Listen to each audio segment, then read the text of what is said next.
క్రైస్తవుల సహాయమాత మహోత్సవములు మే నెల 21, 22, 23 తారీఖులలో విజయవాడ మేత్రాసనం లక్ష్మీపురం విచారణ యందు జరుపబడుతూ ఉన్నాయి.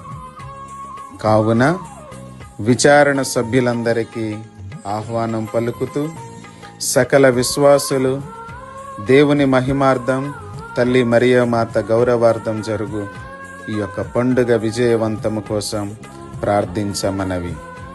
మీ గురువులు ఫాదర్ బెర్నార్డ్ పరగటి. నిత్య సహాయ మాత, నిష్కలంక చరిత.